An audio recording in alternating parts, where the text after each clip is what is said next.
Јас сум од Штип и има многу овде луѓе кои што го поддржуваат доктор Митрев, затоа што тој има спасено илјадници човечки и детски животи, затоа што доктор Митрев е чесен човек кој што се дава за своите пациенти без разлика на нивна политичка, етничка, религиозна припадност и така натаму.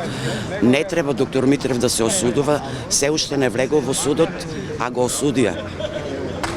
Ние мора да се бориме и нашата поддршка е огромна и се надевам дека правдата ќе победи, може би е бавна, но секогаш ќе излегува на виделина. Поддршка за доктор Митрев, огромна поддршка. СДС за доктор Жан Митрев даваме поддршка. Тој е ангел на земјата, не е човек. И со овие политики да се прекине полумртви од градската болница му ги праќа на човекот.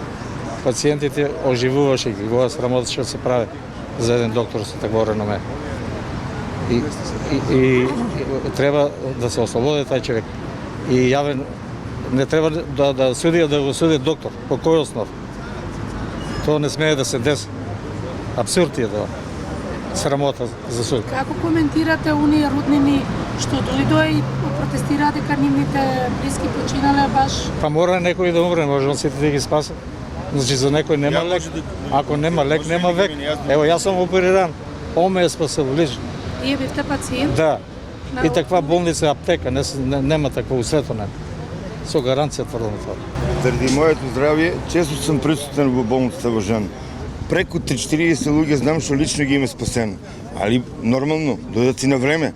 А сите тие други, што не дојдеа на време, идеме вамо или таму, или со некои калкулации за колку време ќе треба да продадеме кола или да земеме кредит, се знае услови приход на болница. Тие се условите ако сакате влезете. А они заради некои небулозни сваќања закасат после 5-6 дена, никој не може да спаси тоа. Али знам 30 примери, на време си се јават, брзо реагираат и се редат. Тоа беше ковид, тоа беше непозната. И на крај крајва никој не ти става пистол на глава да идеш. И сега како не може за тие луѓе од другата страна што се сигурно се изманипулирани и тоа кажуваат, иначе која логика? Ево и јас сум изгубил дете. Ќе го спасам ли ако сега? Ево на тие луѓе што се, ние ќе ги платиме оштата. Ма не е нив да оштата, сакаат да направат зло.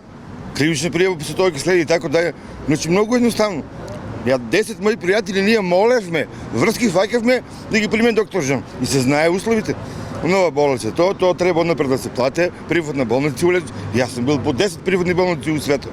Не те примат у МД Андерсон, у Кейтли Джонс. За обично земање на крв од $300 треба да депонираш па да влезеш. И тоа се условите. Ти ако ги прифатиш, дојде, ако не, иди си у државна болница, иди си у Систина. И кога ги прифанеш, целата нивна математика, што они од неразумни, ретардирани, каснеа по 5-6 дена. И после кога идат, доктор Жан не е светец на тонете. Али па многу знам примери. Скоро пример последниот пат, остудме си 2-3 години брачен пар.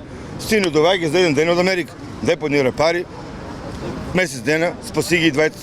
И како може сега 1000 души спасени, а само тие 20 не е.